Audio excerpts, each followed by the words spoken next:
Hello, everybody. As usual, I don't know what day it is. Sometime in July. Uh, it is Sunday, I know that. So, Sunday, the last week of July.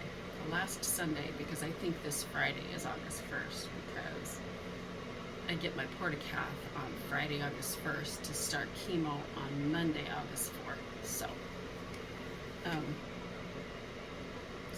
so whatever Sunday that is, the last Sunday of July.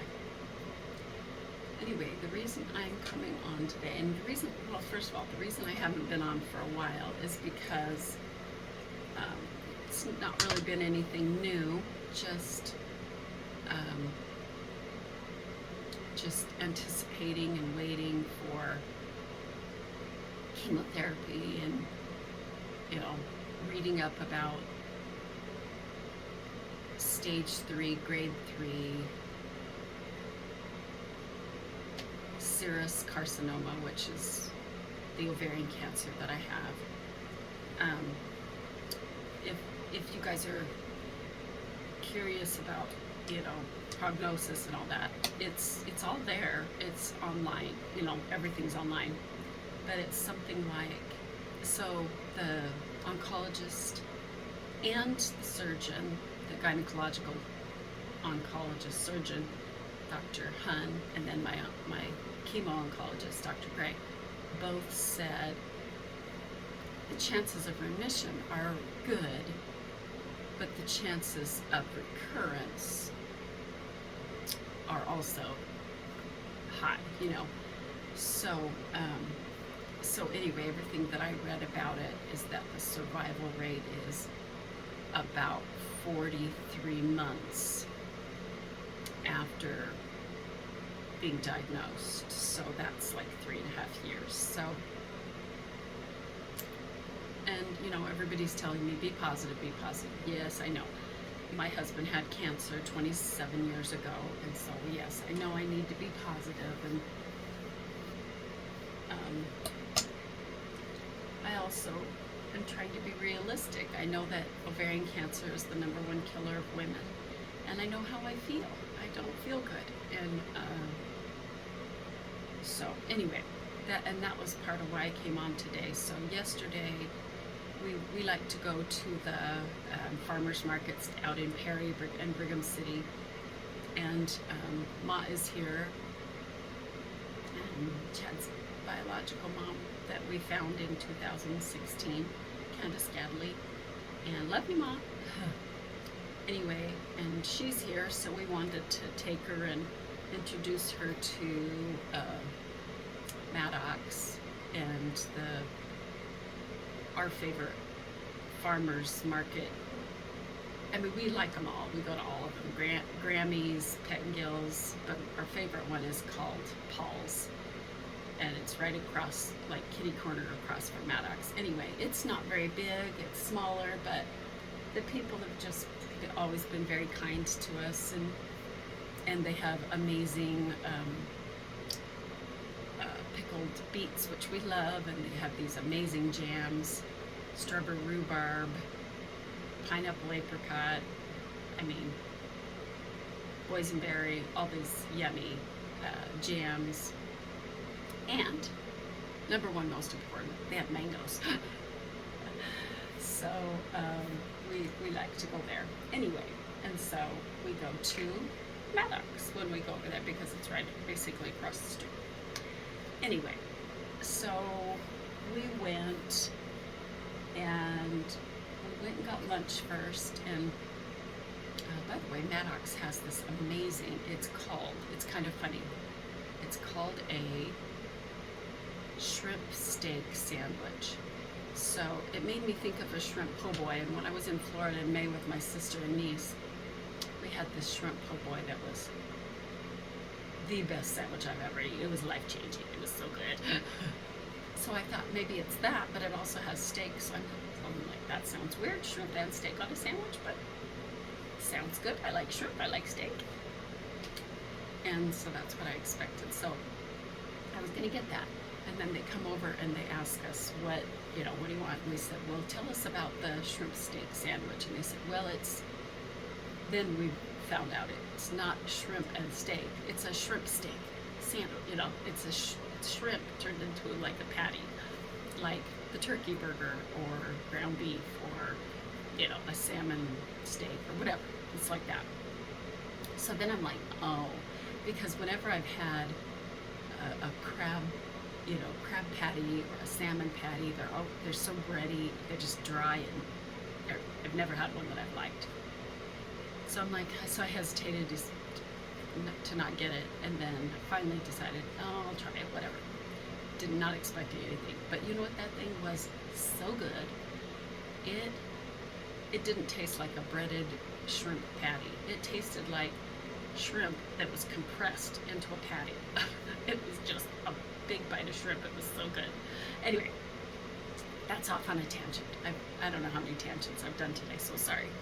But anyway, so after that, we went over to Paul's, and we looked around and got our mangoes and our watermelon and whatever else we wanted. And then we wanted to go check out a few more, but I was feeling so yucky. I feel standing right here just is always so uncomfortable.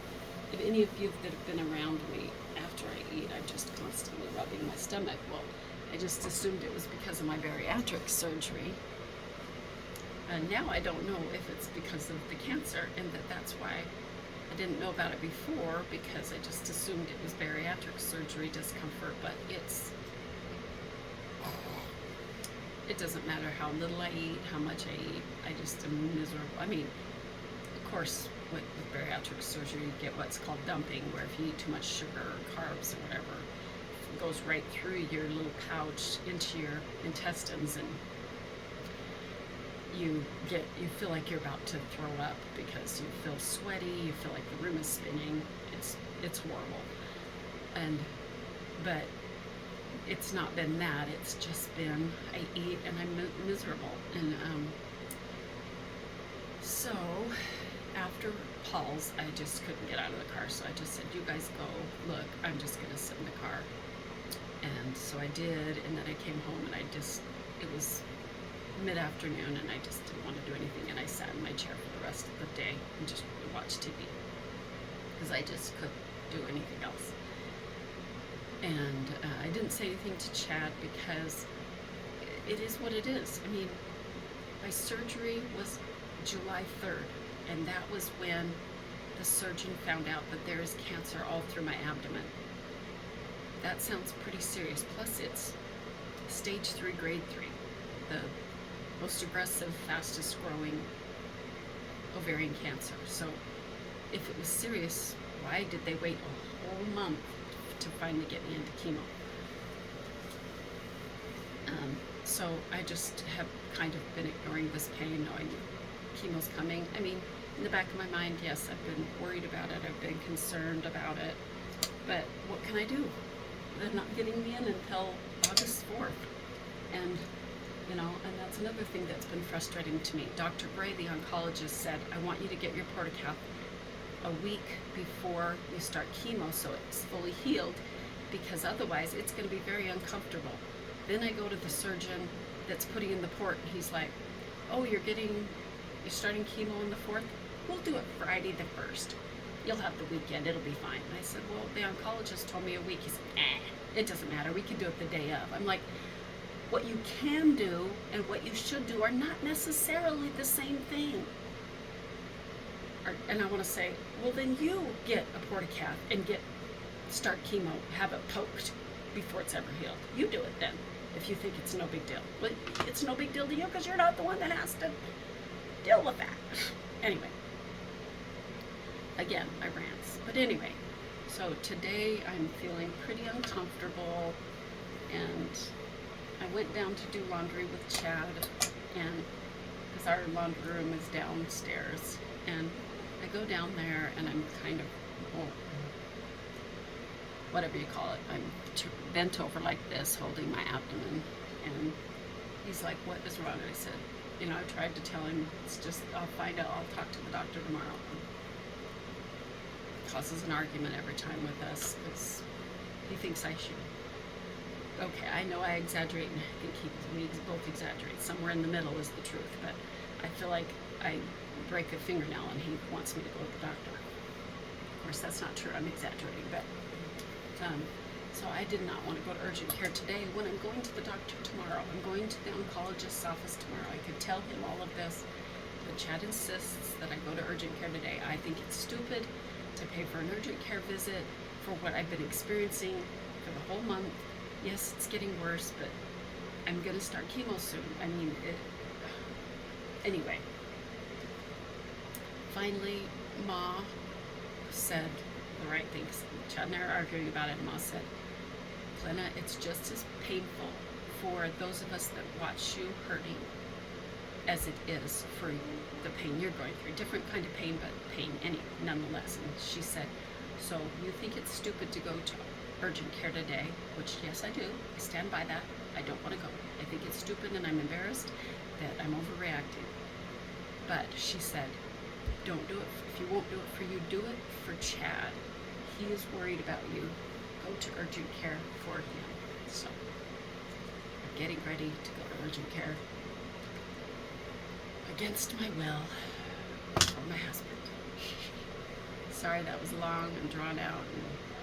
And anyway, that's why I'm sitting in a chair, because I'm too uncomfortable and tired and don't feel good that I can't even stand up to straighten my hair.